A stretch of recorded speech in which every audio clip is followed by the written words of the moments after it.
Well, and good evening, everyone, and welcome to the Grin Guardian Gang. Obviously, I am not Sport Cat, but I am your resident paranormal assistant, Shy.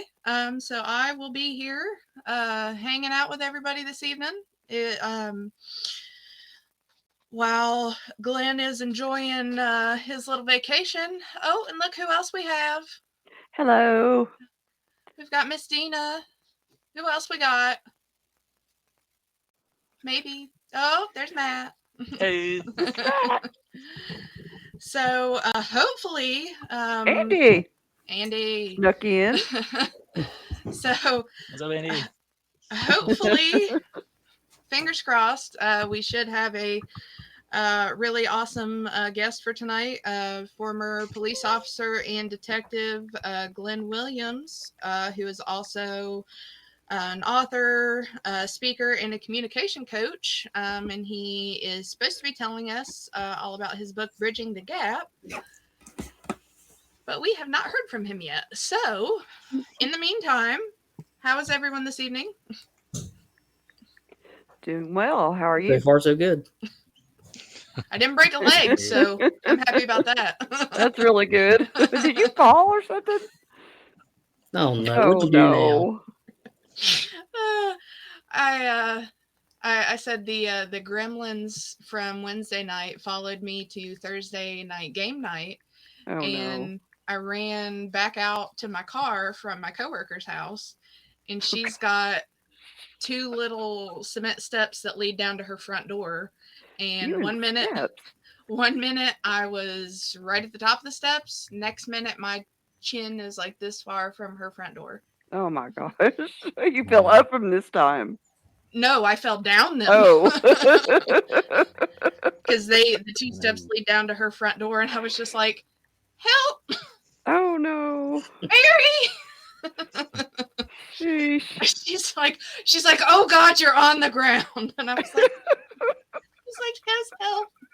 I can't feel my leg. Yeah. You're a mess, girl. Yeah. It was a rough night. It was kind of.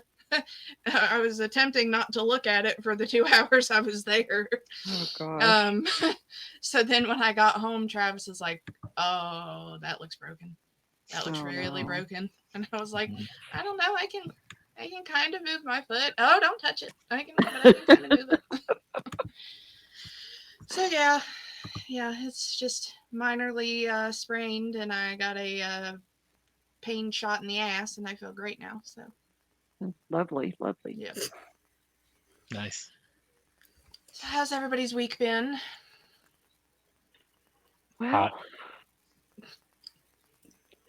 Well, talk about injuries. I hit my little toe twice in the same day, and I don't know. I hit my shin on something, so I've got a giant pump knot on it. So we're just we're very graceful, Yep. to say the least. Well, and I bruise so easily. I'm surprised, gosh. Me too. from neck down that I'm me too. black and blue. It's ridiculous. Yeah, it's been nuts. Well, let me see if I can check my email here to see if we've gotten anything. Sorry, he just casually late. It's all good. Yeah. No biggie.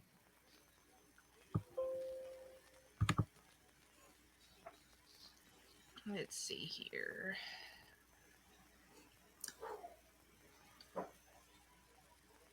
So Matt, other people may know you, but I don't. Oh yeah, sorry. Hey. Hey. I know episode 27 and never met anybody. Huh? Hey, I'm Matt. Hey. Hey. You probably know me as Dina. hey Dina. I'm the what does Glenn always say? What does Glenn always say about me, Andy? I'm the AI guy. Yeah, AI guy. Yeah. AI guy. Okay. Yeah. Oh yeah, you did all the AI stuff. That's right. Yeah. We tested my my AI-ness one show. We were like, who was it, Andy? It was one woman wanted us to make a challenge coin for her, and they're like, how fast can you make it? Yeah, you made 3 designs in about a minute and 47 seconds. Yeah. Using AI, yeah. We've heard You about haven't heard about AI. Mad AI skills. What app do you use? Because, like, I have tried Wonder. So they're right now. And if nobody knows about this, the AI is actually blowing up. They swear that that's like the next best thing, like besides the internet. So there's tons out there. There's the one I have is called Chat GTP, but there's like Bing, there's like Yahoo, there's Facebook. There's so many like AIs integrated into everything nowadays. So But you use crazy. ChatGPT. Yeah, but the Chat GTP, the only reason I like using that one is because it takes all the AIs and squishes it into one. Oh, So okay. it's a little Well, you pricey. can It's do- like $20 a month, but yeah, it's not too bad. Yeah. And you can do That's more okay. than just like the pictures and stuff. Oh on yeah, there, too. I did my resume today for when I retired. Nice. Yeah. All right. Yeah. It's like, you suck at this. You need to change these words around. Like literally it said it like that. Like, you were Then horrible at fix writing. it. Yeah. So, yeah. So I was like, well, then Yeah. make it better. And then here you go. This sounds better. And it's like, wow, it's crazy. But no, there's literally something for everything. There's pictures. There's you can tell it to like, hey, act as a lawyer or act as an attorney or a Wow. dentist or whatever, a doctor, and it'll just like talk to you. Granted, it's not going to know everything, in Right. the world, but it's still got some bugs, unfortunately. I've tried with that one app and it just gives me crap every time. Yeah, so does Glenn. Glenn, like, he hits me up. He's like, hey, I'm trying to make. He just gives you crap every time. Yeah, he does. Yeah, he's like, I'm trying to make Bigfoot with Dolly Parton in the forest. It just comes like trash every time, and I'm like, he does show it to me. I'm like, that is actual trash. Oh, But wow. the one I use is the one I use is called Journey. It's like another AI imaging type thing. Oh. That one came out. Yeah, well, like, it's more specific, and it actually helps you to talk in computer voiceness. Big booby blonde lady with a guitar. Exactly, yeah, just like that. And then you get this like this little like back scenery drop with a Bigfoot and her just hanging out by a fire saying "Kumbaya." Yeah, it's pretty cool. I've only done one, and I think I did it on Bing's, but yeah, Bing's the free one. Yeah, it turned out really well. Yeah, you got to be very specific. I was very specific. Yeah, if you're just like, make this, it's gonna be like, okay, cool. You're not gonna get what you want. But it turned out really. It gave me 3 options, and all of them were great. Yeah. Yeah, Wonders is just. Oh, it's not really that great. Did you guys hear? Well, there's you probably haven't heard about it, but Adobe has a new one coming out. Adobe is a famous software for like imaging and editing images. Yeah, Photoshop and all that. Yeah, Photoshop. Yeah, so they have one that's coming out. It's not available yet, but they use AI to literally take the most blurriest photos and like make them like high def and like crazy restored. Yeah, it's coming out. I think it's coming out in like a couple of years, maybe. But they were doing like a demo on it. But it's pretty cool. Over. Yeah, right. Yeah. Blurry pictures. You can that could them restored. Bad. It could be, yeah. It could be. Well, everything's bad, but yeah. Like, that's not really me. I don't know what AI's doing. It's the computer. Yeah. Yeah. Well, everybody thinks AI is like a computer in some dude's basement, like, coming up with all these things. It's just reaching on the internet and just pulling things off. It's not. Yeah. It just interprets it that way. Really, that's all it is. So. Yeah, no, I found better pictures whenever I like took what I was typing into the app and typed it into Google. Google gave me funnier stuff. Oh yeah, yeah. Well, like I said, it's not perfected yet, but that's true. It's getting there. I did try out because I keep seeing dang, Facebook got me to try it. Was the Ink AI or AI Ink? Oh yeah. Ink AI. Yeah. That's a good one too. For tattoos, and I was a little disappointed. Some of them were cool. I mean, for what I was looking for, I did find some cool ones that I'm like, yeah, I'd probably get that. That's pretty cool. I'd like to try that. It's Ink AI or AI Ink? Yeah, there's AIs for everything. It's insane. And you can choose the different so describe your new tattoo, like you're wanting the sun goddess or something, and you've got all the different options of the style that you want it in. So it can be in Chicano, trash polka, horror. I have no idea what those things are. Nope, me neither. What? Trash polka, I was like, okay, that's new. I mean, my brother, I watch a lot of Ink Master, and my brother used to do be. too, but I don't never. Yeah. I don't never hear that. I was like new school, something traditional. I'm like, that's not any of this. Yeah. But there's flame design, minimalism, geometric, anime, watercolor, tribal. Now those I've heard. Biomechanical, Victorian, fine line, realism, sketch, new school. I've heard those. One line, realism, black and white. One that's just called ignorant. Haven't heard that. So I'll be interested to see that one. There's surrealism, Japanese, ornamental, old school, dot work, black work, and engraving.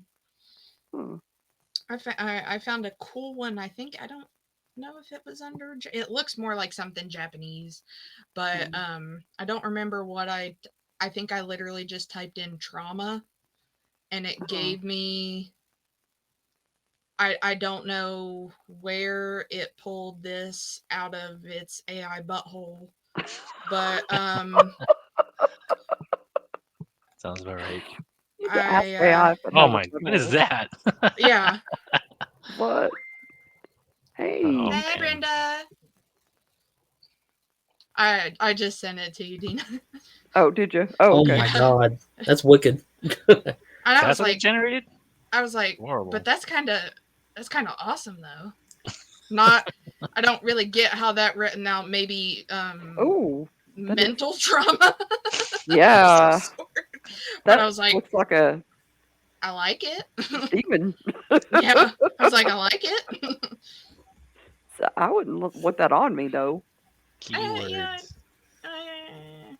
I don't know.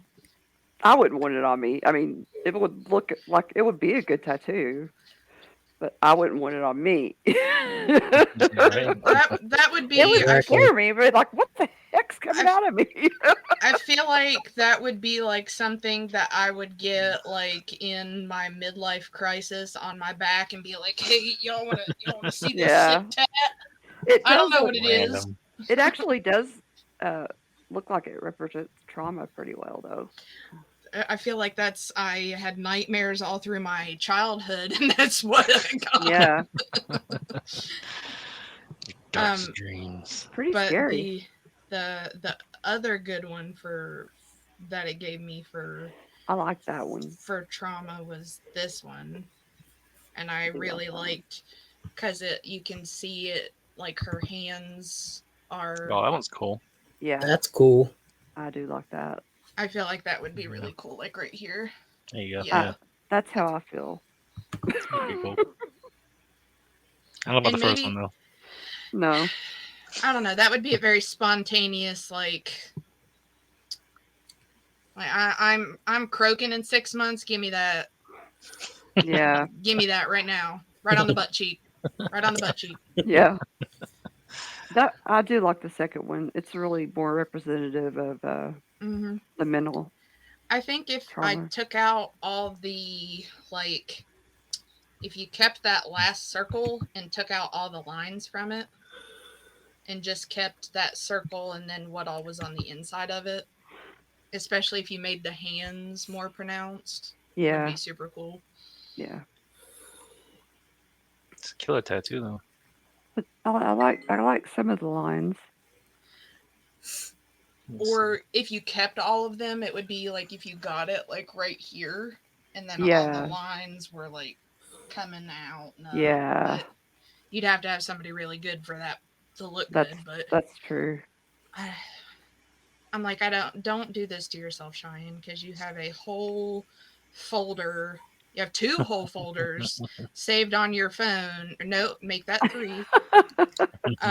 So this one is just foot tattoos.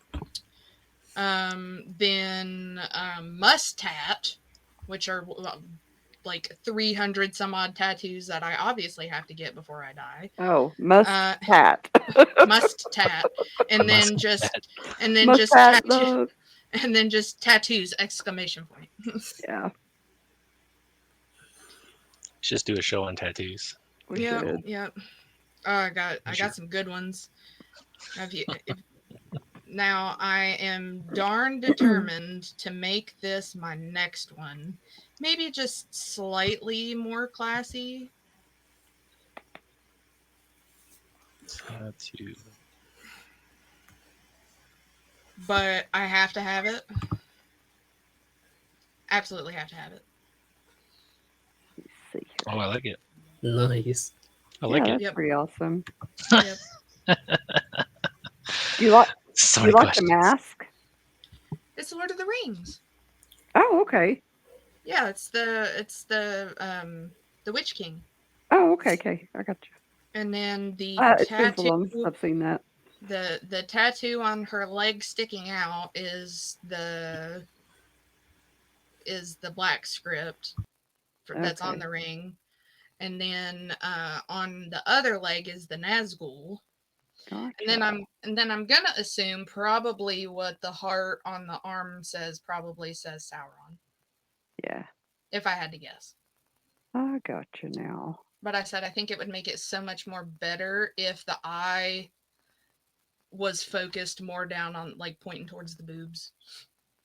Yeah. Just for the heck of it. Yeah. That's cool. I like it. Top 10. Well, yeah, definitely. And I have I could go on for hours about this. there's a UFO one that I want to get on my back too, and I have so many tattoos. I've got so many South Park tattoos I want. Animal tattoos. I've got a great UFO one that I want, like got back here specifically on my shoulder. Mm-hmm. I obviously have to get a Harry Potter tattoo at some point because I love Harry Potter. I've just got to find a good place to put the Deathly Hollows. I just don't know where I want that yet. And then I have to have a Batman tattoo at some point. Have to. That's required. But is there any place you would not want to get a tattoo? What's like the worst place to ever get a tattoo? Oh. I mean, I could take probably a good guess without getting too graphic. Yeah. But we'll just say the standard parts. The nether regions. Nether regions, yeah. That's what I was thinking too. Nether regions. See, the thing is it would end up being like you're like, no, that would be terrible, and it feels fine. Probably because like this part of my arm right here was the worst. Like, and it could just be because of how sensitive my skin is, but I thought this was gonna suck right here on my wrist. Yeah. Nothing. And then like right here, these are my hamster's footprints. Aw. That sucked. But funny enough, when me and my sister got these matching ones, same part of the arm as over here, didn't hurt. Nothing. Not a thing. That's odd. Interesting. Yeah. Would you ever get a face tattoo? I would have to be pretty darn desperate to get a face tattoo. I like them on other people, but I just don't think I have the personality to pull it off. Don't they have like isn't there like makeup tattoos you can get so you don't have to ever wear makeup ever again? Yes. Mm-hmm. Get one of those. Well, I was fiddling around for the longest time playing with henna because I liked all the little dots and things on the fingers. Yeah. But for whatever reason, it would always hold good on this hand, but it wouldn't on this one. And I would design up like around here to give this a little bit more something. But this hand just never held for some reason. I've heard tattoos on the fingers don't stay long. Yeah. Especially if you're getting them like, because I would, just because it's my generation, I would totally like, I'll say I'll turn 30 and then I'll get like my little mustache finger tattoo. Oh yeah. Those are cute. That was my generation of the kids. So I would definitely do that. At one point, it was before me and my sister got the matching sister ones. I have a picture of a lion that I desperately wanted, like right here on my finger. Yeah. And whoever the artist was that did the one that I found, it was beautiful. But typically, I like mine to have significance of something. Now, sometimes there's like, okay, that's cool, I'll get that. Mm-hmm. Like the Nazgul and the Ring Wraith. Like that's just, it's Lord of the Rings. I love Lord of the Rings. It's cool. Yeah. But like this was my first tattoo that I got right after I graduated, and it's got all the my favorite lyrics to one of my favorite Shinedown songs. Mm-hmm. And it says, "The first step is the one you believe in. The second one might be profound." Like it.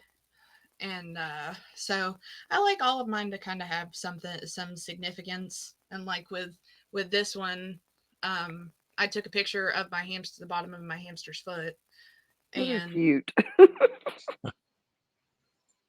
drew it out.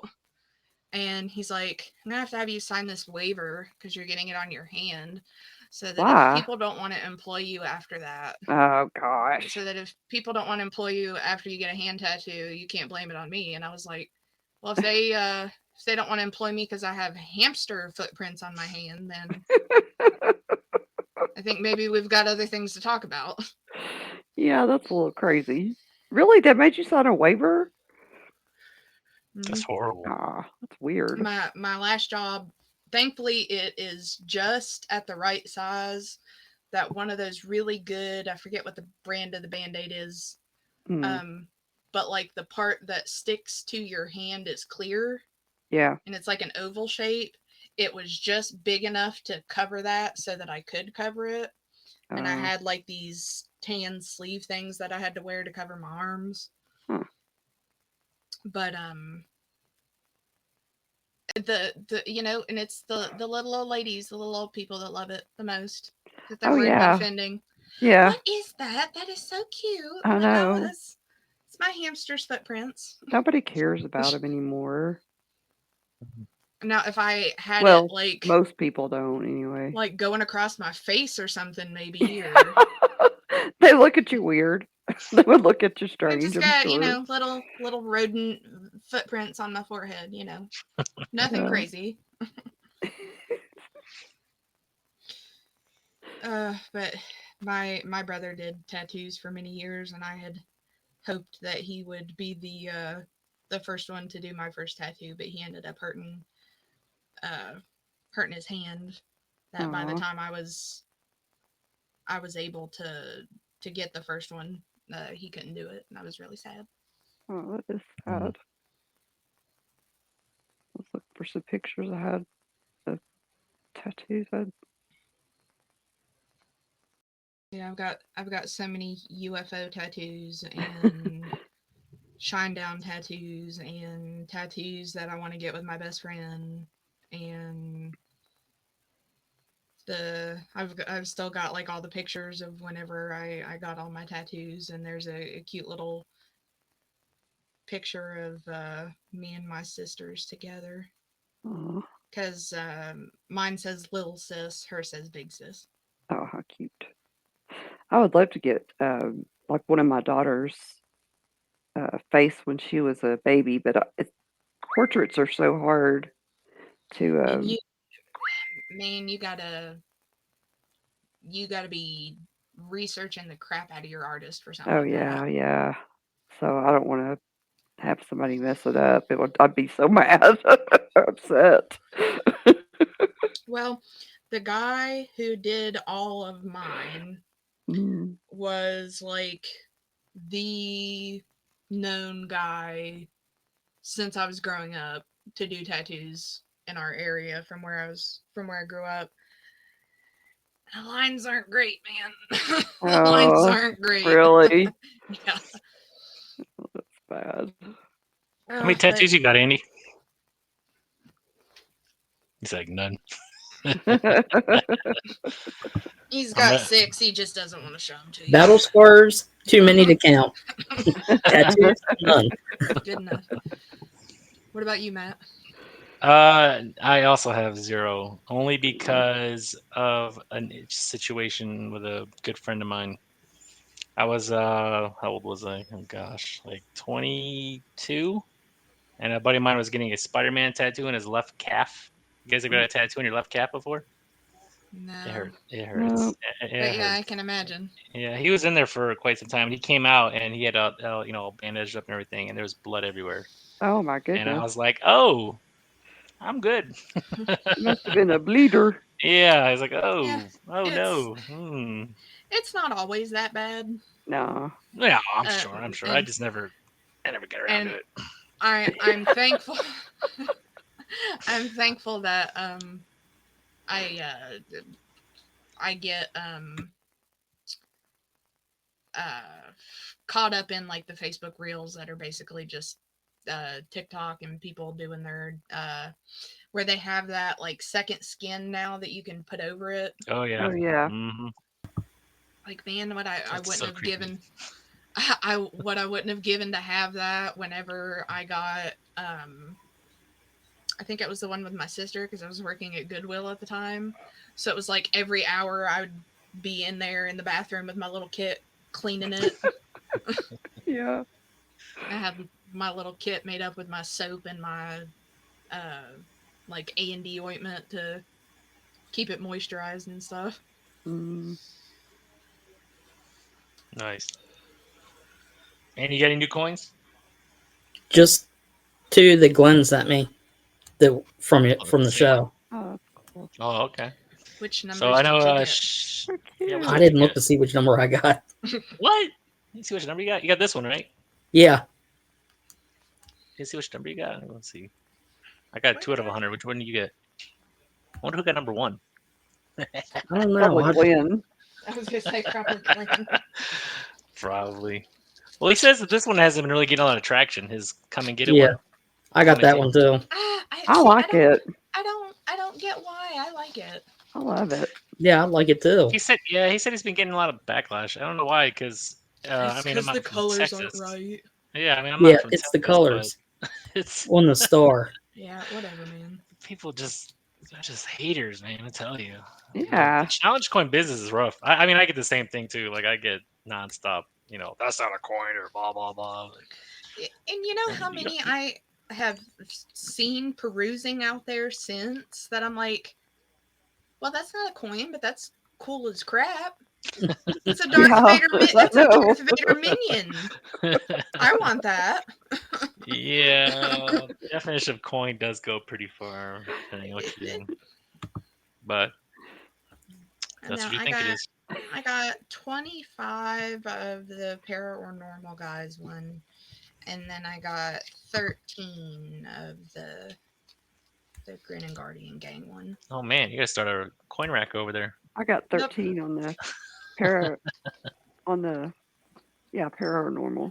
guys. Nice. Yeah, I'm gonna have to. Low numbers. I'm gonna have to like get myself a little shelf like all those fancy guys.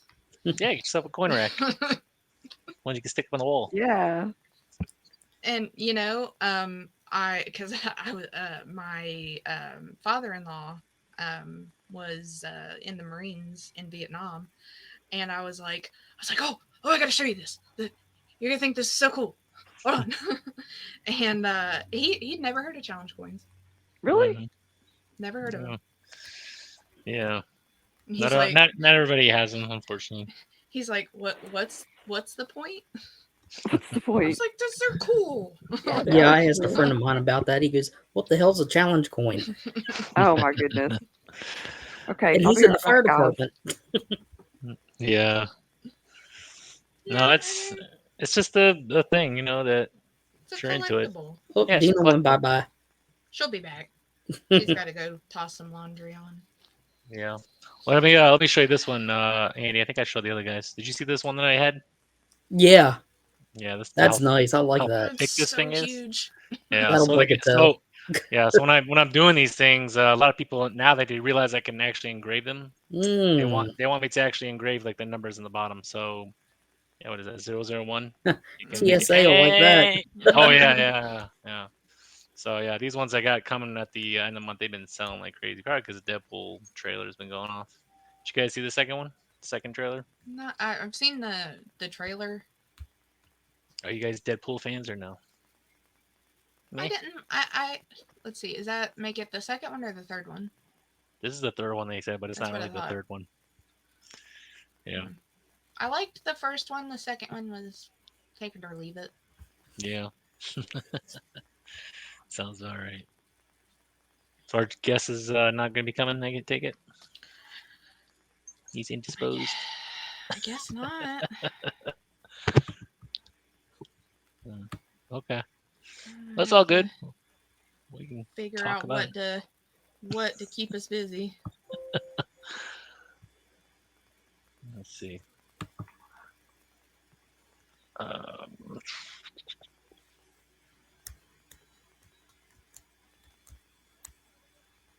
Yeah, Corey. What's up, guys? So Corey wasn't joining us, Sandy. Some guys are busy again. I guess I didn't see in here or see any posts about him. Okay. And they didn't message me. Okay. Everybody's busy today. Busy. So, Apparently now we have to worry about traces of bird flu in milk. oh gosh. Oh great. Drink milk and fly. Please. About 1 in 5 samples of commercially sold pasteurized milk contain traces of the highly pathogenic avian influenza. Oh jeez. Yeah, just a little bird flu. Horrible. In commercially sold pasteurized milk. Yeah. I'm gonna see if it gave me a. Do I get a brand? Okay, look at this one. So this is states look to ban specific foods. Oh my god. Seriously? I love Oreos. They're so good. And I love Cheetos. Yeah, me too. I love Cheetos. They're like it could cause cancer. It has the yellow number whatever in it. Oh, So please. can Mountain Dew, but I'm still gonna drink it. Somebody farts and they get cancer. What are you talking about? I know, right? But yeah, it's like the California apparently is the one that's going to be like outlawing these things. Oh god. It's like.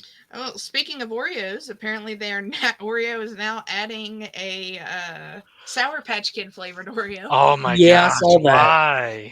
Why would you do that? No, thank you. Sour and sweet.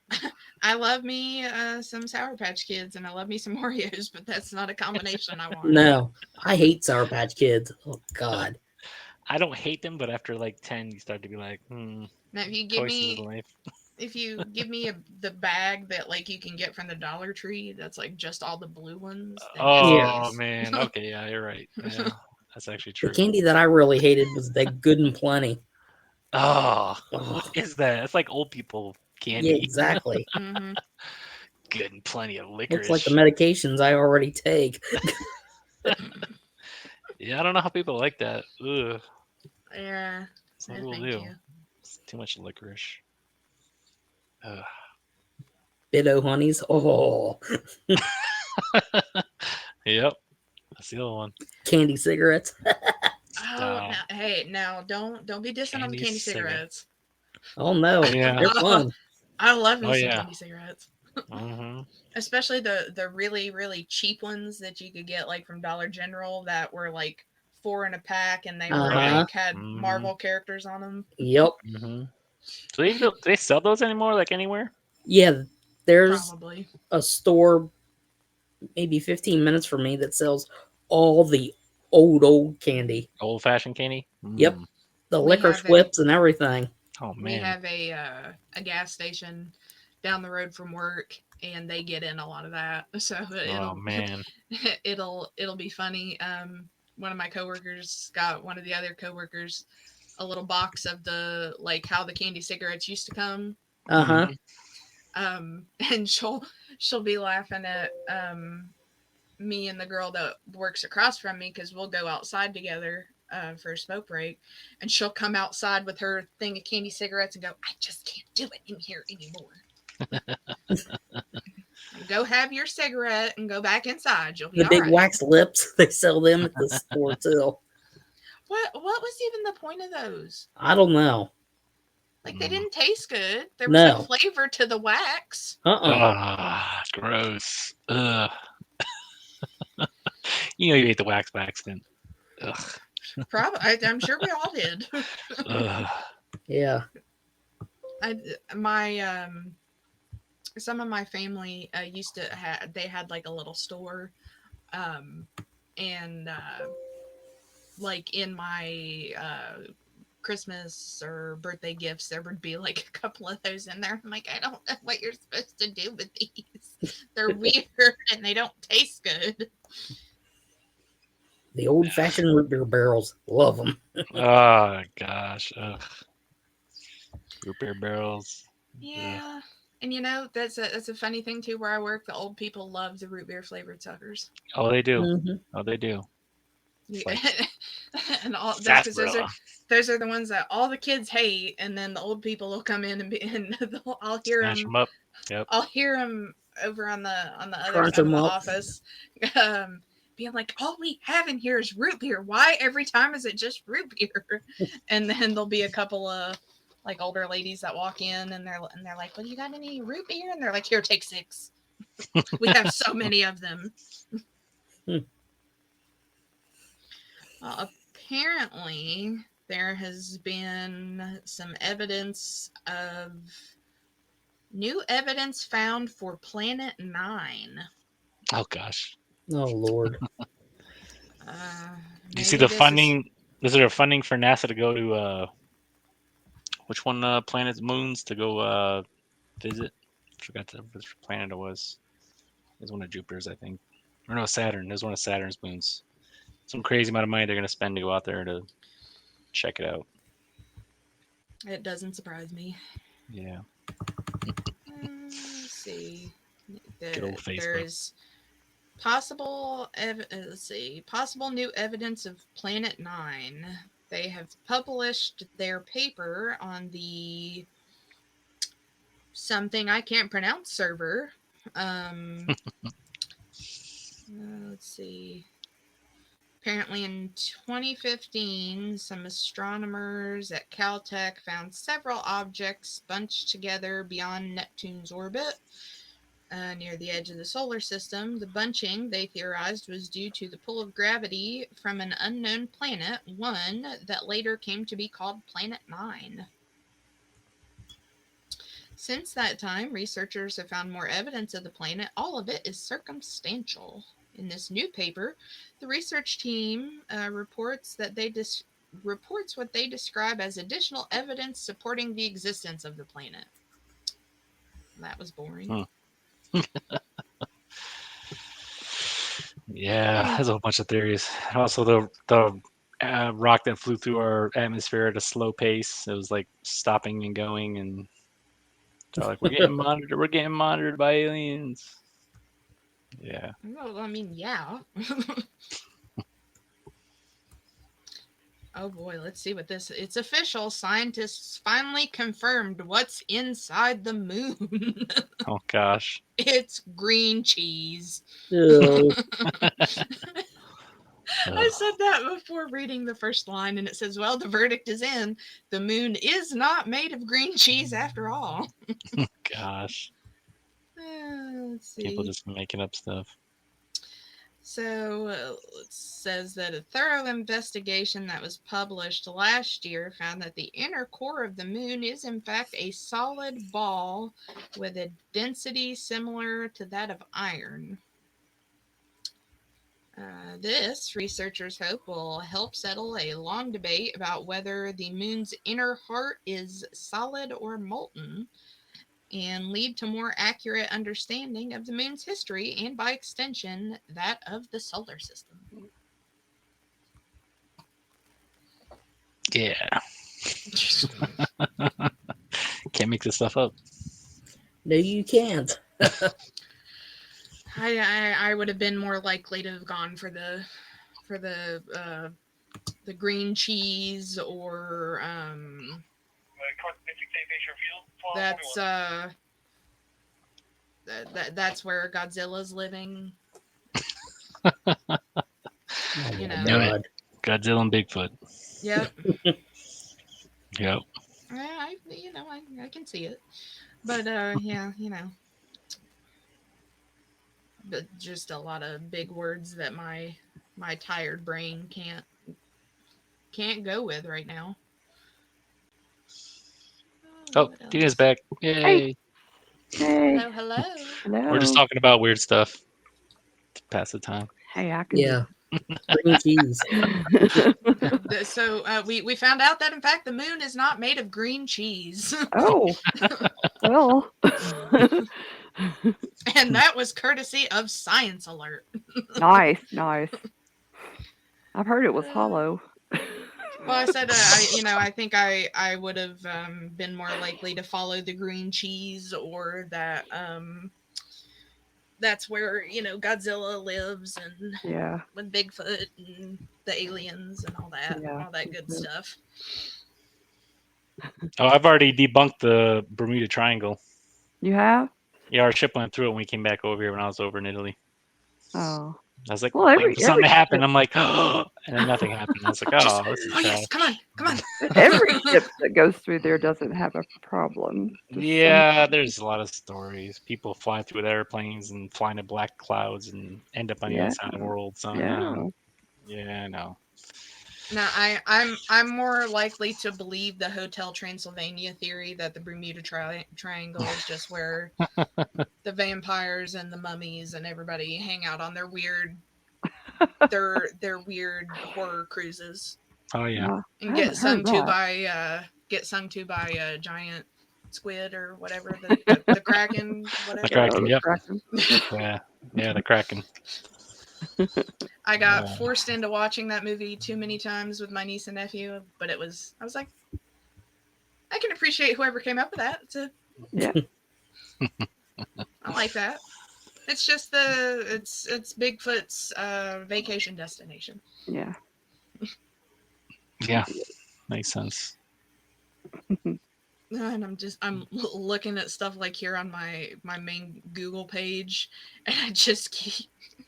Thank you, Glenn, and thank you, Jeff. I keep getting so much stuff now on UFL. But yet, nobody is giving me opinions on their butts. So, on their butts. Yeah, I said I would be glad to join and help if my commentary included. Well, I mean, look at that play. That guy's. Oh, gotcha. Woo. Yeah. Apparently that opinion wasn't needed though, so now you and I could go in there and critique butts. we'll set ours for Tuesday, okay, so that theirs comes out on Monday, and then we can be reacting to them talking about it, but then be like, but then we're like, no, look that's a hunk of man right there. Yeah, look at the butt or the thighs or the shoulders. Look at the biceps on that guy. Carry me off the field. Player down. Yep. I said if that's the help you guys want, that's the help. I'm I don't know anything about sports. Really threw the ball. That looked good. Woo. I know a little about sports. The closest I get would be baseball because of my niece playing softball. Yeah, I play and softball. I enjoy watching the women's softball. Yeah. More than watching the men play baseball. I do not know the rules to the football they're watching now. I don't know the rules to that. I only know from Jeff kept mentioning me during it on Monday, so I had to keep coming back because Glenn would message me, and I'm like, I was doing something. I don't know anything about football. But apparently the points that they give in this one are like Totally bogus different. points. Oh. Some of them are God, yeah. stupid of what they're based on. I don't know. I'll have to watch it I could sometime and see. partially agree when Jeff and Jake. I think it's Jake. Yeah, Jake's his cute son. They were explaining some of it, and I was like, okay, well, there was something I kind of understood about that. Yeah. Depending on how something is done, they give extra points for Flourish. Yep. Style. Yeah. I mean, you could do a pirouette and then throw it, and be like 10 points. Yeah, now if we could do like a jazzy dance football, I'd be down for that. Where it's like the Olympics. You've just gotta like ice skating. You've got to be so fantastical about it. Very dramatic. Yeah. Very dramatic football. Just full football gear though, but you have to let your inner pretty princess exude itself. That would be hilarious. I'd watch that just for. Yeah. True. Just to sit there and make fun of something. I literally just had a brain fart. I had it was kind of like the game that we had played, Dina, with all the weird stuff that I was finding on Temu. I got some inspiration from a YouTube page of them just finding the craziest stuff on Amazon, and we'll have to play that sometimes, because this was just some of the most ridiculous stuff, and I don't know how they managed to find it, but here's my friend. Oh, it's little Gemma. It's Gemma. She's just doing a baby. So good. She's just a baby. She's been doing good. Well, I guess now I'm getting local news. One of the last remaining drive-ins in West Virginia is for sale for anybody who cares. Oh, where did Matt go? He just dipped out. Lord, and Beckley Water is raising their prices again. Beckley Water? Yeah, they're about like 20 minutes away from where I am. Oh. I used to work in Beckley. Trying to think. Probably about 2 hours away from Charleston. Oh, okay. From the capital, but it's a pretty big city. But their water prices are already ridiculous. And now I guess they're raising them again. So I'm glad I don't work in Beckley anymore. Wow. Cray. Everything's getting expensive. Oh, supermassive black holes may provide a nursery for mini ones to grow. Oh, okay. Yeah. Mini baby black hole. the big mommy black hole is letting the little mini black holes grow. That's so weird. It's just worded so. Oh, hold on just a second.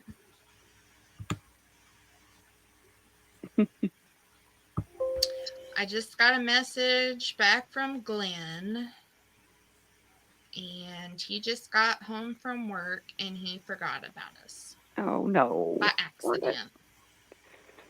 Darn it!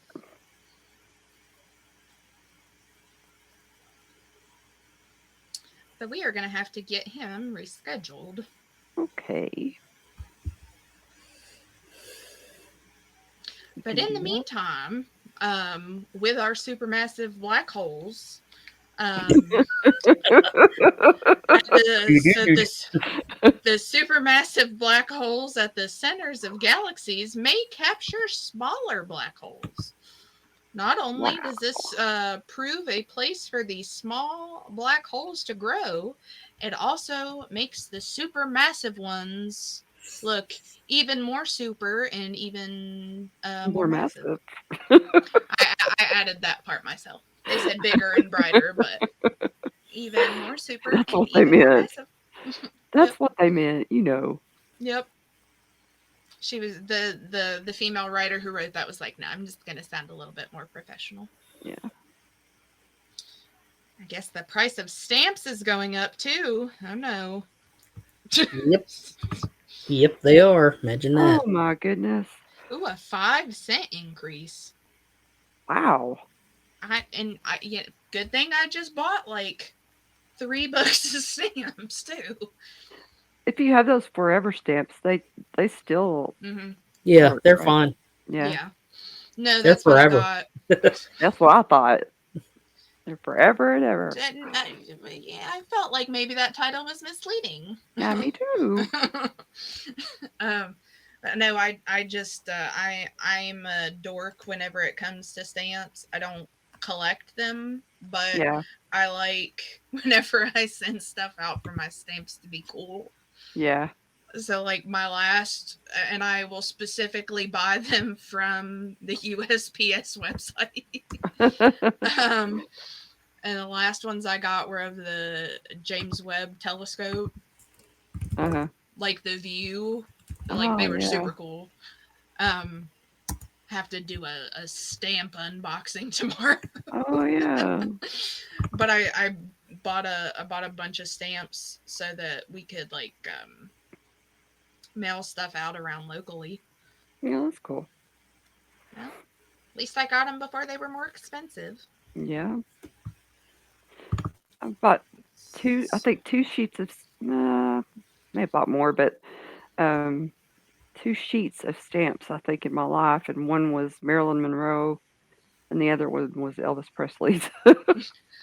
A couple years back, down home, they had it was during my, I mean, I still obviously love Batman, but Yeah. it was during my huge Batman obsession era, and they had sheets of Batman stamps, and Travis had gotten me one because they had them up here, and I refused to touch them for the longest time because I was like, oh, they're so perfect. Yeah. It's like old school Batman. They were gorgeous. And then I go into the post office one day to mail stuff out, and the guy just pulls out like a big hunk of the sheets of them, and I was like, I need this to have.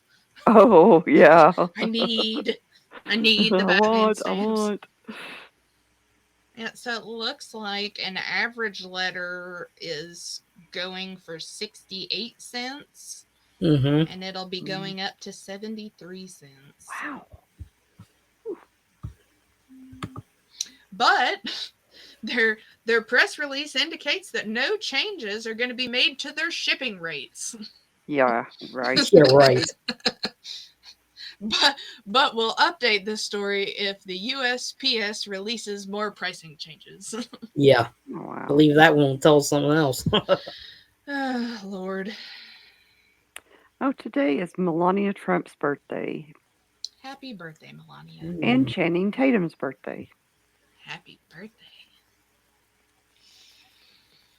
It's also National Garage Day and Get Organized Day. And Alien Day. Jackpot. Yeah. National Pretzel Day. Oh, I will take a soft pretzel any day. Me too. It is International Chernobyl Disaster Remembrance Day. Oh, wow. Yeah. That's another one of those things that I find very interesting. Me too. It's With National, one more, National Hairball Awareness Day. Are you aware? Are you serious? You You just know. saying that? No, I'm serious. Oh my god. Oh Lord. Gosh. National Hairball Day. Hairball Yeah. awareness. Where's the cat? She's laying down. Packing Lord, up a I got- hairball. Lord, It's thank also God. World Burlesque Day. I'm sorry, I'm not wearing my fancy top for that. Yeah, me too. It's also No Makeup Day. Thank God for that. Yeah, I didn't know, or I wouldn't have worn any. Okay, well, we do have a little update here that our guest is in the lobby. Oh, So, Yeah, he's backstage. woohoo. well, all right. So we will see him here shortly. Oh, now Glen's messaging. Tell him to No, go back to drinking. That's Kyle. Yeah. He says, okay, before I lose my mind. What mind? Oh, Oh, snap. what? He doesn't like our information? Doesn't he have to have a mind first to lose it? Most important information we're giving out here? He's probably drunk. The price of stamps has increased. It's important. That's It right. is. And everybody needs to know what day it is. Next year it might be $1. Awareness. Next year it might be $1. Tattoos will be cheaper than stamps. That's right. I don't doubt it. All right. Well, it looks like we are going to go into a short break here.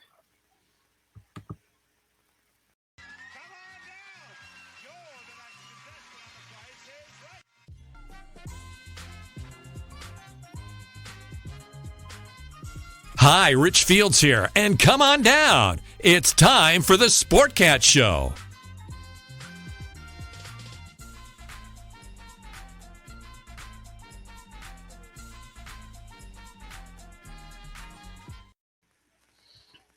All right. And welcome back, everybody.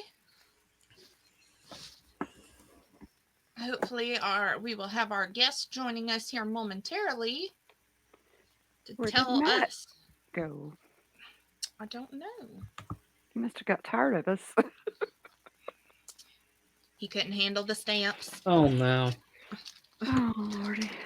Matt's not coming back. Oh, is he okay? His daughter dumped hot steaming rice on herself. Oh, no. Oh, tell him to go Hope take she's care of that okay. baby. Yeah. Hope she's all right.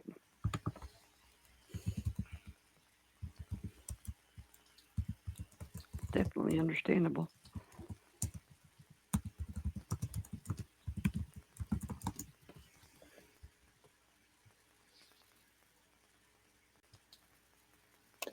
Oh. And there he is. Well, and thank you. And I apologize. I was working and I was going to get off in time, and then they offered training right at the end that I have to maintain my certification. Mm-hmm. And when I said yes, I completely forgot about the podcast. No, Perfectly it is absolutely fine. So I apologize on that. No. And then I saw my phone a few minutes ago and I went, oh. Oh, no. No problem at all. So Glenn, you are a retired police officer and detective? Yes, semi-retired. I still work a little bit part-time. That's what I was doing today. Oh, okay. Very cool. But yeah. And you did that for 26 years, I believe it was? Correct, yes. Very cool. And so what initially, so you have your book out, Bridging the Gap. What initially brought you to writing a book? Well, I totally screwed up my life. I got PTSD, and I can blame it on PTSD, but I'm the one that made the decisions. And so I have to look at what I contributed. I ended up divorced, bankrupt, lost everything. Being a slow learner, I tried it again, and I ended up divorced, but not bankrupt the second time. And I had to really take a hard look at myself then and figure out what was going on. And that's when I began hearing about PTSD. And then looking back, I realized it was probably about the year 2000 or so, that I really started developing PTSD, or I had it a little about then and we didn't know what that was back then.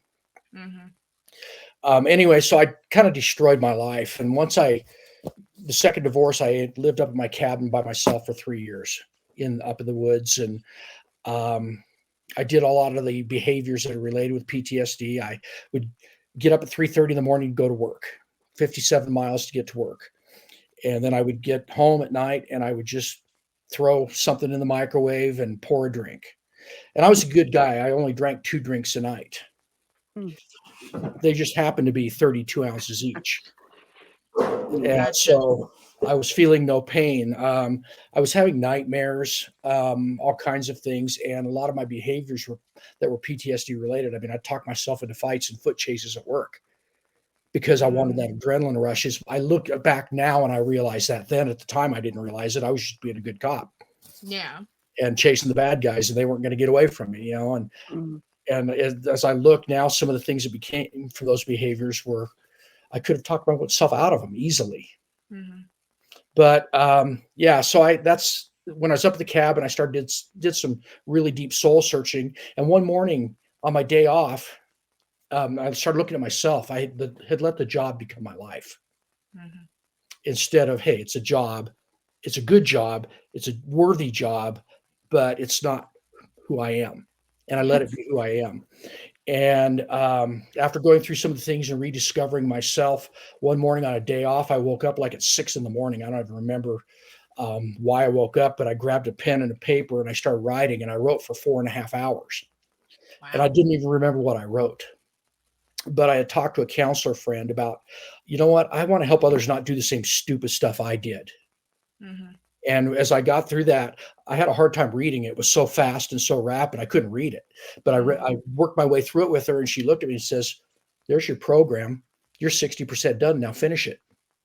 And so I came up with an 8-hour training on communication relations after trauma. Is that the curriculum that you mentioned on your website? Yes. And it's adjusted over the years, because I've been doing it now for about 6 years. COVID killed me, like it killed everybody. And so I'm rebuilding again. But interesting things have happened since then. The number one is, because I changed me, I actually went and met a wonderful lady, and I have remarried, have a wonderful relationship, have 0 secrets. She knows everything about me. And she can read my face. She knows what I'm thinking, which is kind of scary, but that's okay. Yeah.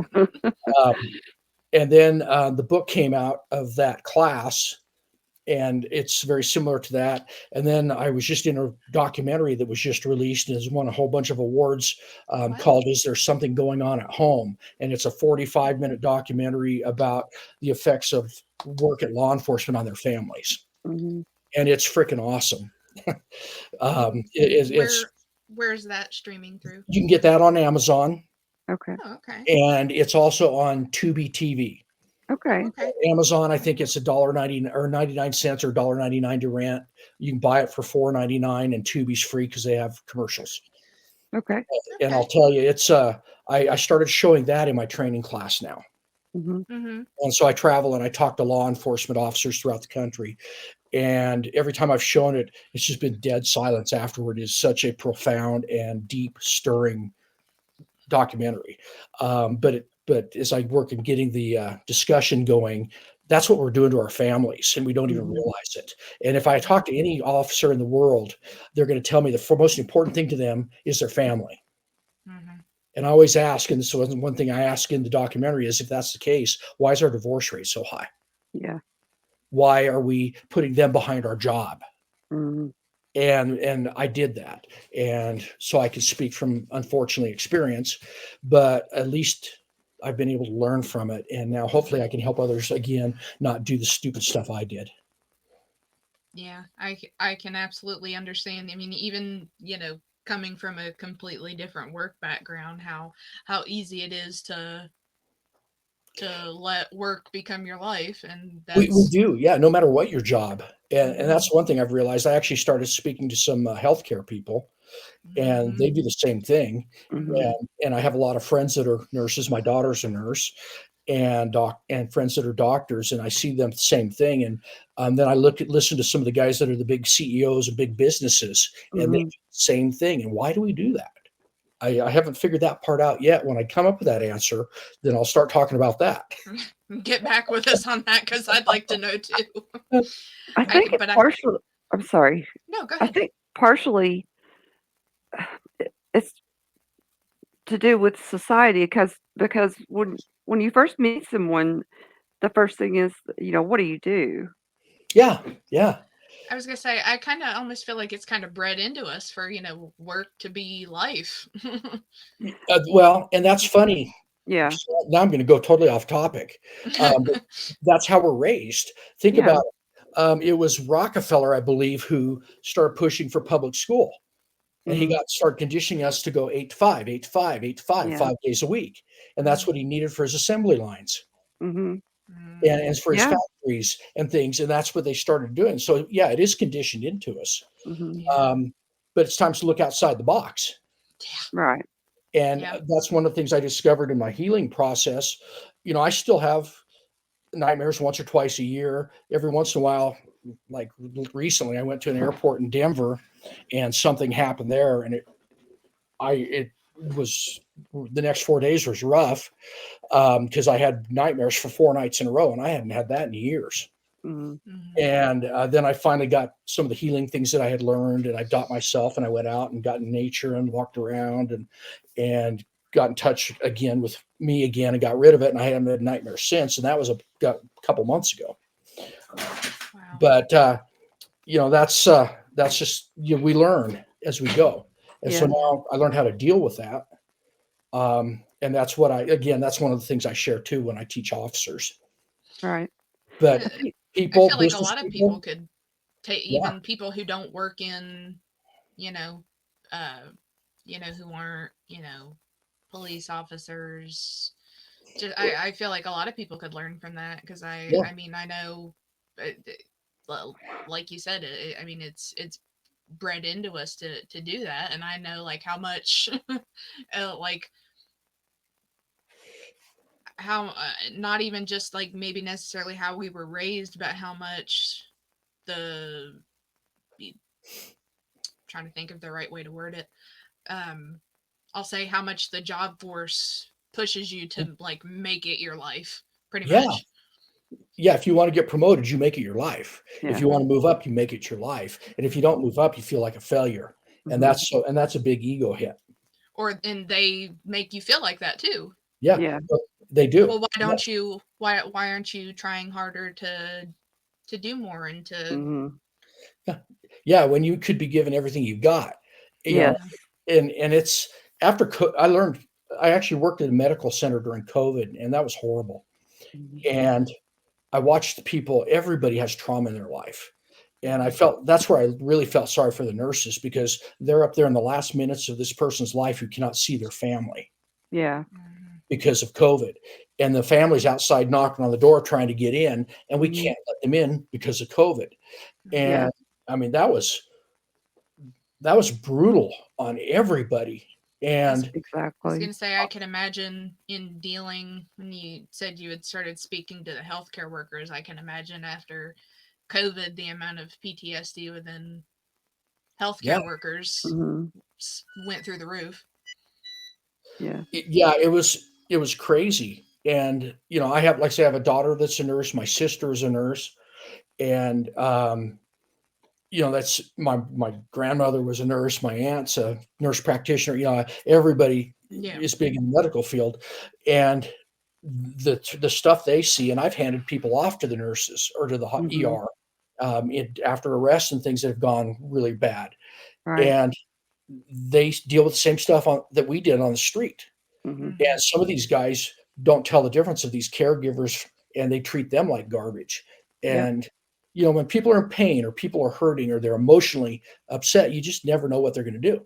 Mhm. And that's, why they're striking out at somebody that wants to help them made zero sense to me.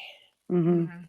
But, unfortunately, that's what we do as people. And it's not always the right thing. Well, it's never the right thing, but that's what we resort to.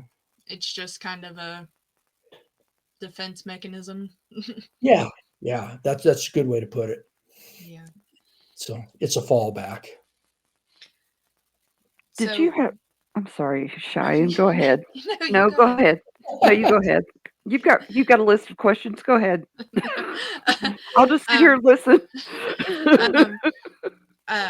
So how old were you whenever you first got into being a police officer and everything? I was a young buck. I was 34 years old. So I was not a young buck. I was older before I finally figured out what I wanted to do. Well, the funny thing is, I worked for the post office for a few years, and then I discovered the Postal Inspection Service, which is federal law enforcement like the FBI. And I applied there, but I had not finished my college degree. In fact, when I went to college, I had learned to party and I learned about women and forgot about studying. And so I had a lot of making up to do. It took me a couple of years. I got my degree, had to pull straight A's for 2.5 years just to get a decent GPA. And then I applied, and the federal applications are, reams of paper, and they take forever and time, but I got everything through. And the very last thing was the medical. And I have type 1 diabetes, got it when I was 15 years old, and they disqualified me because I had type 1 diabetes. Wow. And all of a sudden I was sitting there at a job that wasn't a bad job, but it wasn't what I wanted to do. I finally knew what I wanted to do, and I couldn't do it. And I didn't know at all what to do. So I got lucky, and a buddy of mine that I did some part-time work with on things, he talked to me about, there's a local department hiring. Why don't you go talk to them? Which I did, and I ended up being, out of 500 applicants, they hired 3 of us. Wow. And I was one of the 3, and it was that's how I started my local career as a local officer. Wow. With everything that you have been through with the PTSD and all the issues that have come along with that, would you change your decision on what you did? No. There, at the time, yes, I would. There were a lot of things that were really rough, but no, I wouldn't change a thing because I was able to learn from them. And out of that, I discovered I actually, when I wrote my book, I actually, amazingly enough, discovered I'm actually a pretty good writer, and I enjoy writing. I'm writing 2 more. I've been approached by 3 people to co-write 3 books. Wow. On leadership. On one of them is going to be on trauma, sexual abuse victims, and trauma with officers that are investigating. We haven't figured out the title, but then we're going to work through that. And then another one on the problem children in law enforcement, how to screen them out. Because yes, children. We do have problem children in law enforcement, just like any business and anything does. What would you consider the problem children to be? Well, those who are violating the law, those who are abusing people and arrestees, anything that's outside the lines is what I consider a problem child. So you mean like police officers that are violating? Yes. Okay. And so we're going to talk a little bit about that and talk about screening, better ways to screen applicants so that those people don't make it through the. Anyway, I can't say a lot because that one we're still kind of developing, and we haven't even met yet. We've talked back and forth between a few people, but we haven't developed it completely yet, or even the outlines. But yeah, it's going to be something along that lines. I was going to say, if it doesn't delve too much into that, like what more like would you be able to screen for and look for to prevent things like that from happening? Well, exactly. That's exactly where we're going with it is because, I'm absolutely pro law enforcement. Absolutely. 98% of the guys out there are doing the best they can for the betterment of their community. But you got a few that sneak through. And those are the ones that get all the headlines. Yeah. And, those are the ones we want to prevent. And so we're trying to address that. And some of the people that are going to co-write that with me are way smarter than I am. But there's a lot of great ideas, and there's a lot of things that we're tossing around right now, trying to figure out where we want to go with it. So anyway. So those are kind of the 3 projects I'm getting ready to work on, and then I'm finishing up a fiction book that I just about a cop, of course. and that'll be the first of a 5-book series once I get through all that. Oh, wow. Yeah. So I discovered I like to write. Don't make any money at it, so I still have to work part-time.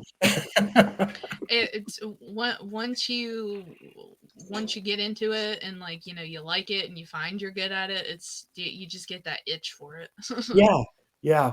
And what's funny is I grew up in my grandfather's library. Oh, wow. And he was a photojournalist for a major newspaper in the West, and he actually wrote 2 books. And so I never ever dreamed of, but my grandmother, that was the proudest moment when I handed her my book. And when I did, she was not young. She passed away last year at 108. Oh, wow. Oh, wow. But I had the opportunity before she passed away to read my book to her. Oh, that's great. Yeah. And she was. What'd she think? Oh. Yeah. Yeah, I'm going to cry. Oh, that's sorry. okay. It is okay. But so that was a proud moment of my life. Well, yeah, that'll be something you can always cherish there. So that's great. No, what questions did you have, Dina? Well, they were pertinent at the time, but I can't remember now. I cut you off. I'm sorry. That's okay. Let me think a minute.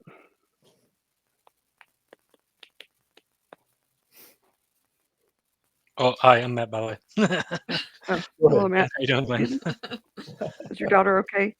Yeah, she's okay. She's just getting a little crazy. Dump some rice on top of her, some steamed rice. A little small burn, All right. You go into dad mode once you're daddy. Absolutely. Like a mama bear over here. So. Oh yeah. He's all right now. It's all good. Good deal. Did you haven't lost that? Don't lose it. Yeah. Exactly. Yeah, that's big moral of my story is family first, and we got to take care of it. Yeah. Absolutely. So sorry, I'm kind of catching up. So Glenn, I was trying to look at your book here. Did you guys already pretty much go over everything already for it? We're not everything. hitting things as they come along. Yeah. Okay. Was the book available? Where's it available at, Glenn? It's available on Amazon, Barnes and Noble. Oh man, I actually saw it at Walmart, and there was one other one I can't remember now that I saw it. What year did you make it? December of 21. 21 is when it was published or when it was released. Okay. What inspired you to write it? I'm sorry? What inspired you to write it? When I was going through divorce, I screwed up my life, and it took me a few years, but I was able to fix it. But in order to fix it, I had to fix me. Okay. And then as I was going through that and talking to a therapist and a counselor and another friend of mine, I actually healed myself through a lot of outside the box things. Like, I did some therapy and counseling. And then I did the thing called Tibetan bowls. Have you ever heard of that? No, what's that? No. Singing bowls. Oh yes, I have. Yeah, they're made in Tibet by monks. And you rub a stick on them and they make a tone and a vibration. And I went through some of those type of therapies, and they were friggin' amazing. It's my favorite thing now. Wow. Yeah. And because I go out and I have vision when I'm Oh, really? Yeah. And I had shoulder surgery twice, and they put the bolts on there, and she put them all different places on my body, and was doing her whatever it is she does. And my shoulder pains went away. Oh, that's That I awesome. had been having. It was like, crazy. okay, only when the weather changes now I notice it. Yeah. Yeah.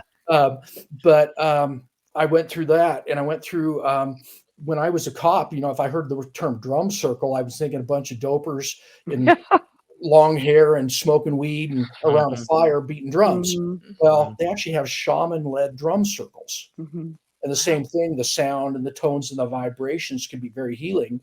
And especially, I met one gal that she's the drum circle goddess is basically what they call her, and she's world renowned. Wow. And so I go periodically to a drum circle, and she actually made my drum for me. Wow. Yeah, that's a whole nother story too. Off topic. Yeah. She gave me the drum, and she said, because I asked her to put certain things on there that had meaning to me, like trees and mountains and lakes or rivers, water, and then the eagle, the moose, and a couple things that I had up in my cabin that were always around.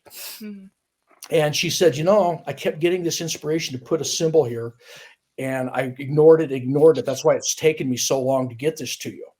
And I said, okay, what she goes, it hit me again, so I put it on there. And she put this big symbol, Native American symbol, right in the middle of the drum. And I said, what is it? And she said, it's the dragonfly. And I looked at her and I started crying because 2 weeks before I had met my wife online, and her handle online was dragonfly. Oh, that's so awesome. Man, Wow. what a coincidence. Yeah. It's crazy. Just totally reaffirmed what I was already feeling. Yeah. But what just amazed me. And those are the type of things now that I don't get up here and think, that's a bunch of, I come from my heart now. Right. Yeah. And as I come from the heart, like coming here, I thought I sent you an email apologizing because I was late and I was just got home. But something said, hit the link anyway. And I did. Yeah. And here we are. Yeah.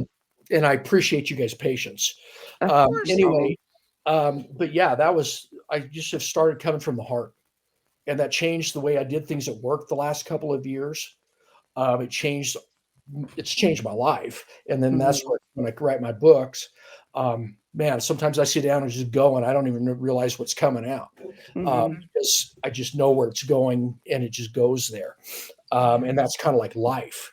We can't control life, but we control ourselves and how we work through life.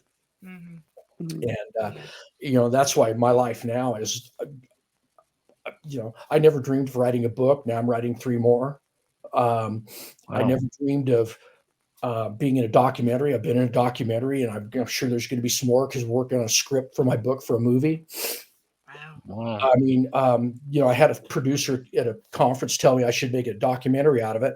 So I talked to a documentary guy, and he said he read my book. He says, "Nah, you can't do a documentary with this." I went, "Oh, okay. What do I do?" He says, "Oh, no, you need to make a feature out of this." Oh, wow. Wow. So I went, okay, so we're in the middle of. In fact, I got to send that email off tomorrow. Will you let us know when the red carpet event is? And we'll be dressed and ready. If there ever is one, yes. And I'm going to be positive. Yes, I will. Yes, there will be one. Because that's another thing I talk about in my course, and this stuff is mindset, because we hold ourselves back so much. And a lot of it is the language we're taught growing up. We talked about elementary, going up through school already a little bit. And it's all we are taught a very limiting language. And so it's not I will, but I am.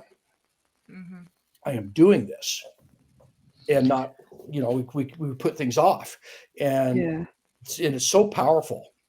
Languages, and that's one of the things I talk about with communication.